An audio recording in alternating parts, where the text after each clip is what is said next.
Rancangan undang-undang haluan ideologi Pancasila mengancam bangsa.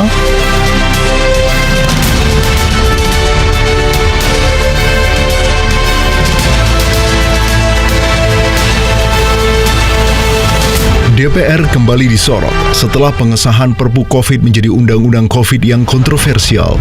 Kini, DPR kembali menjadi sorotan publik. Kali ini mengenai rancangan undang-undang haluan ideologi Pancasila atau disingkat dengan RUU HIP.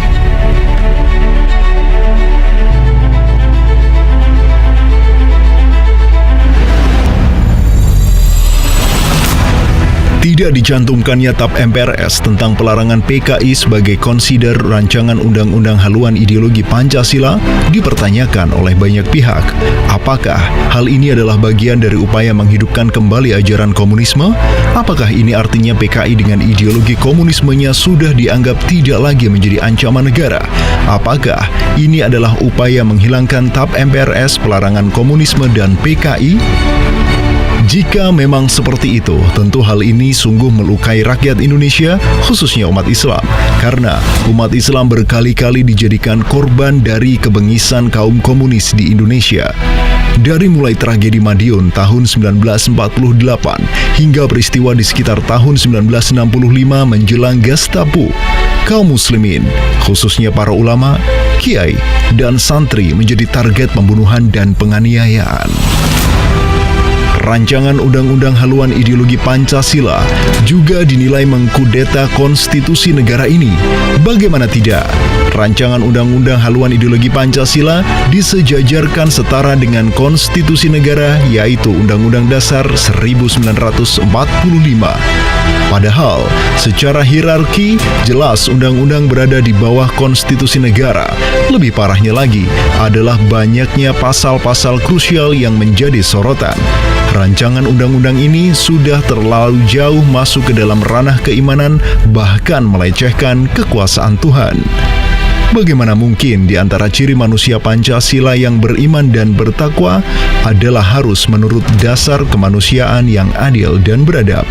Jadi, ukuran keimanan dan ketakwaan harus didasarkan pada otoritas dan standar pendapat manusia.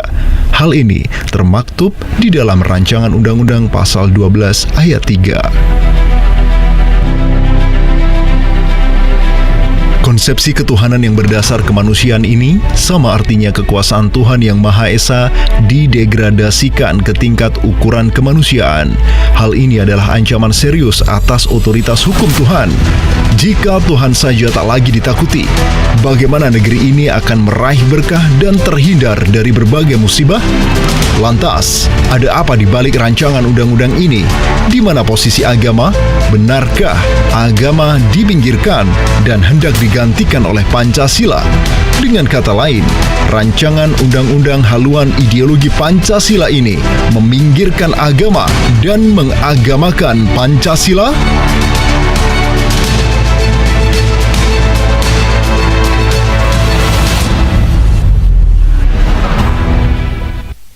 Pimpinan Ormas,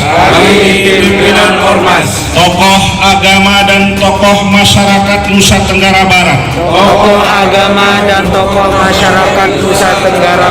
setelah menelaah, mengkaji secara empirik dan cermat, serta munculnya resistensi warga bangsa terhadap rancangan undang-undang haluan ideologi Pancasila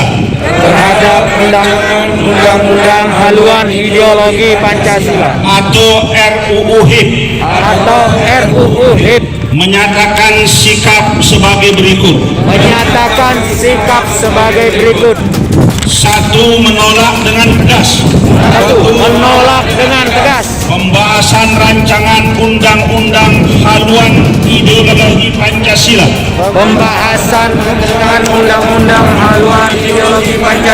atau RUU HIP karena merupakan bentuk bentuk pengkhianatan terhadap ideologi Pancasila sebagai dasar dan ideologi Negara Kesatuan Republik Indonesia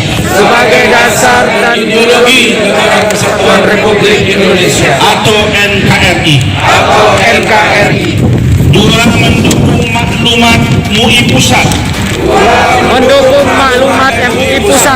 dan MUI daerah se-Indonesia tentang penolakan rancangan undang-undang haluan ideologi Pancasila. Deklarasi bersama Ulama Jawara dan Umat atau UJU Tangerang Raya dan Pinggiran Jakarta. Pertama, kami menolak rancangan undang-undang haluan ideologi Pancasila yang kami singkat dengan RUU HIP dan mendesak dengan segera kepada Presiden RI Joko Widodo dan seluruh pimpinan serta anggota DPR, MPR dan DPD RI dan juga seluruh pimpinan partai politik yang ada di parlemen untuk menghentikan proses dan pembahasan RUU HIP dan membatalkan pembahasannya segera. Kedua, menolak komunisme, dan kami menyatakan kami bangga menjadi musuh PKI. Bangsa Indonesia pernah memberontak PKI.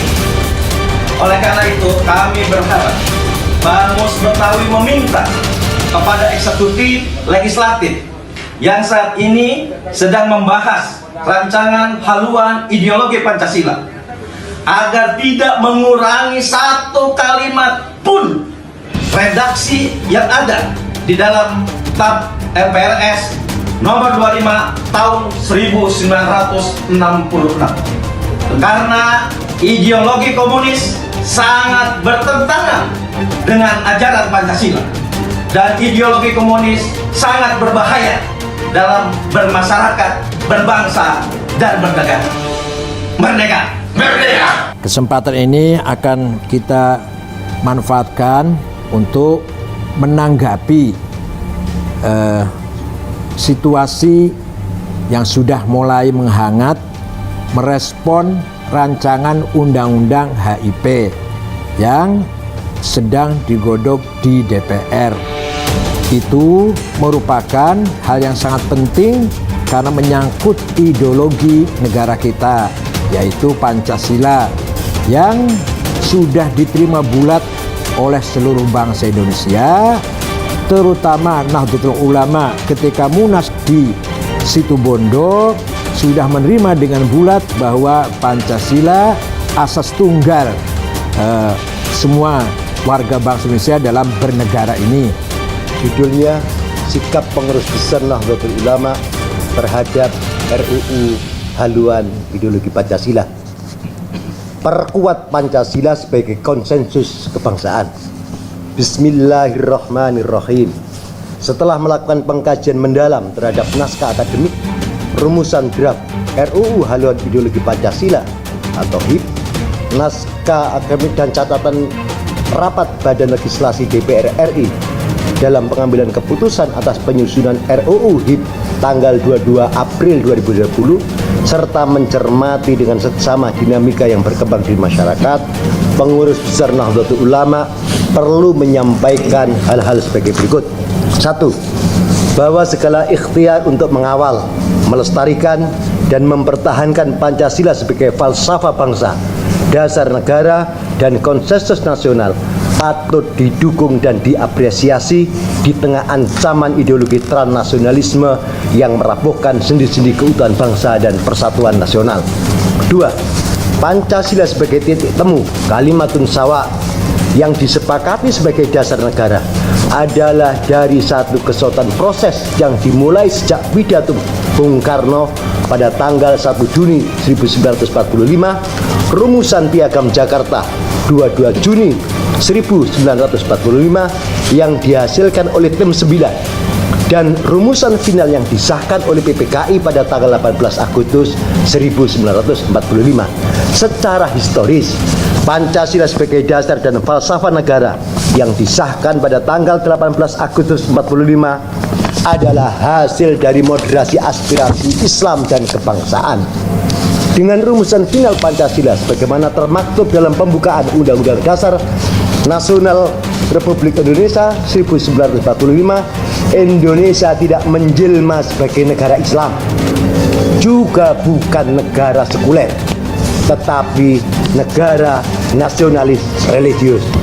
3. Rumusan final Pancasila merupakan legasi terbesar yang diwariskan para pendiri bangsa yang terdiri banyak golongan.